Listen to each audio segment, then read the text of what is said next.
¿Qué tal, mis queridos amigos? Bienvenidos a un nuevo viaje en el Cascarón de Nuez. Si seguimos una secuencia temporal, hace unas semanas publiqué un vídeo que ha tenido un alcance internacional. Se trata de un vídeo en el que os explico una nueva técnica vinculada a un hallazgo sorprendente que es la minería de hidrógeno, algo que parecía técnica y físicamente imposible y que se ha demostrado que sí que es posible y que además hay cierta abundancia en el planeta Tierra hasta tal punto que esto no es baladí, que muchas personas y empresas que han consagrado su vida a buscar petróleo y a trabajar en grandes plataformas y empresas de búsqueda de yacimiento de pozos petrolíferos han abandonado esa actividad para entregarse a la actividad de la búsqueda de bolsas de hidrógeno que poder explotar en el futuro. Y justamente os contaba en este vídeo que en España hay una potencial explotación de hidrógeno minado, hay una supuesta bolsa de hidrógeno muy cerca de la localidad de Monzón y alrededor del río Cinca, un río, por cierto, que lleva mucho a sus espaldas, tanto en lo que se refiere a las explotaciones agrícolas de regadío, como también a la industria que ha estado utilizando este río, a veces con vertidos que hacían incluso peligrosos la pesca en determinadas zonas por las que pasa, como digo, este curso fluvial. La cuestión es que esto provocó, leyendo los comentarios, perplejidad entre los seguidores del canal y las personas que habían visto ese vídeo, incluso personas del propio Monzón, que estaban poniendo en duda porque eran de allí y no habían oído hablar del proyecto. Bueno, todo eso ha cambiado. Ya no queda ni una sola persona en Monzón, Huesca, España, que no sepa que en ese lugar, en esa región en concreto, una empresa cuya casa matriz, cuya base económica está en Singapur, está intentando conseguir los permisos para poder hacer perforaciones, búsquedas de bolsas de hidrógeno. Y esta historia es la primera que te cuento porque ejemplifica muy bien qué es lo que va a pasar y qué es lo que vamos a vivir en los próximos años. Y es que es todo un poco surrealista. Para empezar, esta empresa tenía solo permisos para buscar hidrocarburos en la zona, es decir, petróleo o gas, algo, por cierto, que prácticamente no se permite en ningún sitio del país por cuestiones medioambientales / políticas. De hecho, la técnica del fracking, por ejemplo, en España está completamente prohibida. La técnica de cualquier técnica que esté vinculada con la búsqueda de materiales radiactivos está prohibida en España. Y en multitud de lugares en España se ha tomado la decisión política de ir a la corriente más popular, que es negarse a que cualquier tipo de empresa de excavación, de extracción, de búsqueda de minerales o de recursos energéticos se implante en una comarca o en una región. Y justamente ahí, en Monzón, Huesca, España, está sucediendo ya eso. Ya comienzan las grandes dudas medioambientales, ya comienzan las grandes preguntas sobre cómo puede esto perjudicar a los acuíferos que hay en el lugar y que ya se están explotando, como digo, de una manera exagerada en lo que se refiere a la agricultura de regadío, puesto que hay que perforar en una profundidad de entre 3,5 y 4 kilómetros. Todo esto está provocando bastante debate y bastante conflicto en esa zona de Huesca, en nuestro país, pero la empresa tiene además la paradoja de que nadie sabe si tiene permiso o no tiene permiso para la búsqueda de hidrógeno, aunque parece que la Comunidad Autónoma de Aragón, que ha promocionado muchos centros públicos de hidrógeno, está por la labor de que esta empresa al menos lo intente. De conseguirlo, de hacerlo práctico, de hacerlo útil, sería la segunda compañía del mundo y el segundo pozo de hidrógeno que había en el planeta Tierra. Como os contaba en ese vídeo, está en Malí, África, una historia alucinante que, si no sabes de lo que te estaba hablando, te recomiendo que te quedes aquí porque te voy a contar muchas más cosas vinculadas y al final del vídeo, si así lo deseas, vas a poder continuar viendo ese contenido que recientemente, hace unos días, me enteraba que había llegado al 1.000.000 de visualizaciones en este canal. Pero si te estoy hablando de pozos, si te estoy hablando de minería, es porque viene algo muy potente dentro de Europa y también dentro de España, que va a afectar a muchísimos sitios y que podría cambiarlo todo. Pero para que eso te lo pueda contar bien, primero nos tenemos que ir de viaje a uno de los sitios más remotos que hay en un país llamado Suecia. Y concretamente un lugar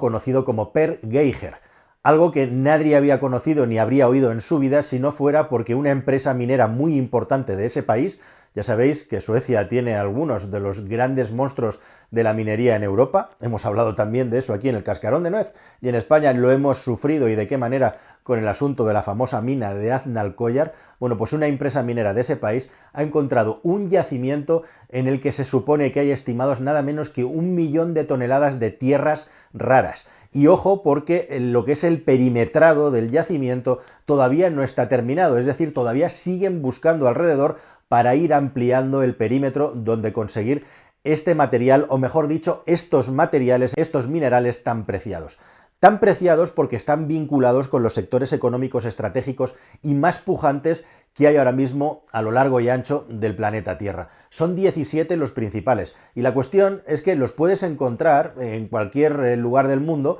sueltos, separados, pero lo importante y lo complicado es conseguirlos en un nivel de concentración tal que permitan abrir una mina y hacerla rentable. Y eso es justo lo que se ha encontrado, el mayor yacimiento hasta la fecha que se ha encontrado en Suecia, lo cual, como digo, no es ninguna tontería. En Ucrania hay también muchísimos yacimientos de tierras raras, además de litio, hay mucho recurso mineral por explorar, eso lo contamos en un vídeo anterior que también os recomendaré al final de este, y esto, como digo, es muy importante porque las tierras raras son ni más ni menos que el elemento de la minería clave para fabricar todos los sistemas tecnológicos más avanzados que hay en el mundo, las pantallas, e igualmente también, y no menos importantes, el neodimio y otros minerales imantados muy potentes que sirven, entre otras cosas, para fabricar los potentísimos molinos eólicos que generan energía, electricidad, en este caso renovable. Y se da la circunstancia de que el consumo de tierras raras de Europa en un 98% está controlado por China, viene de China directamente. Nuestra dependencia de China es total y absoluta, una dependencia total y absoluta que acaba en la producción de baterías para automóviles eléctricos, en motores para automóviles eléctricos, en los gigantescos aerogeneradores que plantamos en nuestros mares y en nuestros campos, y tantas y tantas y tantas tecnologías que están vinculadas al desarrollo económico más puntero. Y Europa ha tomado una decisión radical, que es empezar a promover la minería después de un montón de años en los que hemos subcontratado completamente al resto del planeta y específicamente a China el minado de estos productos, pero también su procesado y por lo tanto el conocimiento tecnológico para convertirlo en valor añadido, en valor agregado de alto nivel. Y ahora, con la ley de materias primas críticas, Europa pretende recuperar el tiempo perdido, un tiempo muy valioso que nos ha convertido completamente dependientes de otro estado para intentar hacer en nuestro territorio una revolución tecnológica que requiere de una serie de minerales y de componentes manufacturados que ni queremos minar ni sabemos hacer. Pero esto, como digo, se puede estar acabando con esta nueva ley. Aquí hay una paradoja brutal, hay un absoluto contrasentido que es el que marca un poco el devenir de todo esto. Si hablamos del automóvil eléctrico, hemos oído en muchas ocasiones un argumento muy poderoso, que es una gran verdad, que es que el automóvil eléctrico nos otorga independencia energética y el automóvil eléctrico nos libera, y en general la electrificación de la economía nos libera de la dependencia de estados donde no se respetan los recursos humanos, donde no se redistribuye y se reparte la riqueza y donde grandes oligarcas, por no decir dictaduras, se reparten una fortuna milmillonaria que el resto del planeta le hemos pagado comprándole el petróleo. Esto es cierto. Pero la cara B, la otra parte de esta afirmación, que no es menos cierta, es que lo que hacemos y lo que vamos a hacer es trasladar la dependencia del catalizador potencial de la energía del petróleo en forma de motores, etcétera, etcétera, etcétera, a la parte de lo que es necesario para que podamos generar electricidad y energía. O sea que al final estamos cambiando básicamente la dependencia del petróleo y del gas de estados indeseables por la dependencia del litio y de las tierras raras. Y al final, independientemente de las consecuencias medioambientales que tiene una cosa y la otra, las dependencias son las mismas. Y ahora, para poder electrificar nuestras economías de una manera intensiva como la Unión Europea desea, nos encontramos con la dependencia de unos productos, de unos materiales y de unas bases que hemos renunciado de una forma expresa y absolutamente consciente a hacer en nuestro territorio por intereses políticos e igualmente también por intereses territoriales, entre otros, además de intereses económicos, que han preferido lavar sus conciencias burocráticas y también corporativas, subcontratando todas estas partes más sucias del procesado de la energía a terceros países de los que nos hemos convertido completamente dependientes, de Rusia del gas, de los Estados Unidos de América del petróleo y ahora también del gas que no le compramos a Rusia, y de China de todo lo que son el litio y las materias vinculadas a las tierras raras las controlan ellas. China igualmente controla el mercado mundial del litio en una muy buena parte y no digamos el procesado del mismo. Resultado, te lo voy a decir en cifras y de una manera muy directa. En el año 2008 en España había 4.115 minas abiertas. ¿Sabes cuántas minas quedaban abiertas en España en el año 2021? 2.600. Por el camino, como digo, las comunidades autónomas, los ayuntamientos, las regiones se han abonado a la propaganda fácil de negar cualquier tipo de establecimiento, cualquier tipo de posicionamiento de una empresa minera buscando recursos en una zona, en una región concreta, en un país como España, que es un país minero por antonomasia y que tiene un potencial tremendo. En este vídeo ya os hemos hablado cómo existen importantes bolsas de gas natural en el norte del país e igualmente también cómo proyectos vinculados al fracking, de una manera más o menos acertada, han sido borrados y aniquilados del lugar, y lo que se ha ido generando en la conciencia colectiva es un rechazo absoluto a que se abra cualquier tipo de explotación minera en nuestro país. Pues no querías caldo, ahora tómate 2 tazas. Ya estáis viendo cómo finalmente en Extremadura, muy cerca de la ciudad de Cáceres, en Valdeflores, se va a abrir una mina de litio que en principio va a ser subterránea. Solamente en esa comunidad autónoma hay cientos de proyectos previos de estudios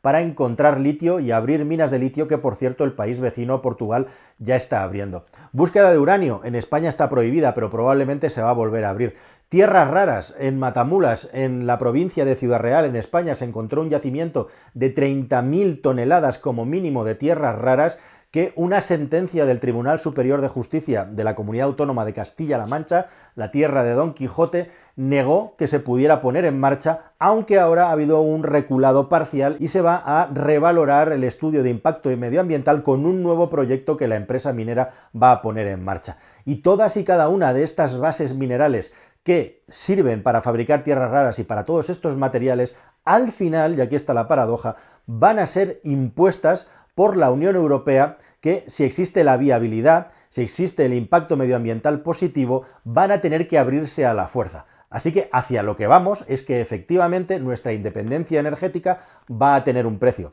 Va a tener un precio en gigantescas superficies ocupadas por generadores de energías renovables y en gigantescas superficies estratégicas explotadas para encontrar los materiales y la minería necesaria para poder llevar a cabo la transición electrificada verde. Hacia eso es a lo que vamos, a tenerlo en nuestro propio territorio mientras hemos estado durante décadas educando y programando la mente de la gente, la mente del pueblo directamente a rechazar sistemáticamente todos los proyectos independientemente de hacer un estudio racional. Así que lo que está servido, lo que viene, es que en tu pueblo, es que en tu comarca, es que en tu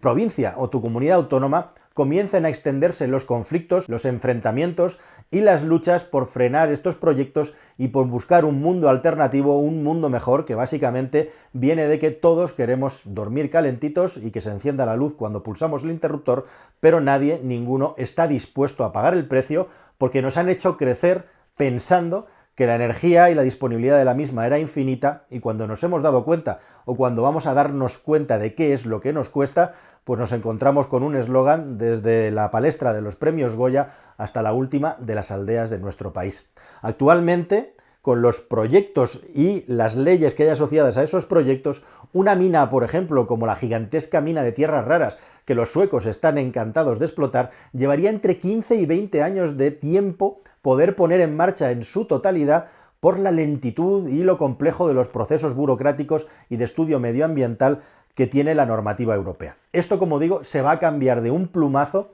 y lo que se quiere es que en un plazo de 10 años como máximo en Europa, al menos el 10% de estas materias primas salgan de nuestra tierra, pero es que el procesado llegue hasta un 40%. Y para eso solamente hay una manera de hacerlo. Hay que empezar a explotar minas y abrir minas de una manera radical a lo largo y ancho de todo el territorio europeo. Y la gran pregunta es, ¿estamos dispuestos a asumir ese coste por el bien del planeta? ¿Los pueblos y las gentes y los políticos van a aceptar las imposiciones de la Unión Europea? Yo desde luego no lo sé, y ahí dejo la pregunta en el aire, pero lo que sí que tengo clarísimo en este caso es que los conflictos nada más han hecho que empezar. Así que nada más, queridos amigos, espero que toda esta información te haya parecido interesante. Y ahí os dejo con el contenido prometido sobre las riquezas increíbles naturales que tiene Ucrania e igualmente también la importancia de la minería de hidrógeno, que justo ahora está enseñando la patita y que puede ser un vector radical de cambio a nivel global en los próximos años.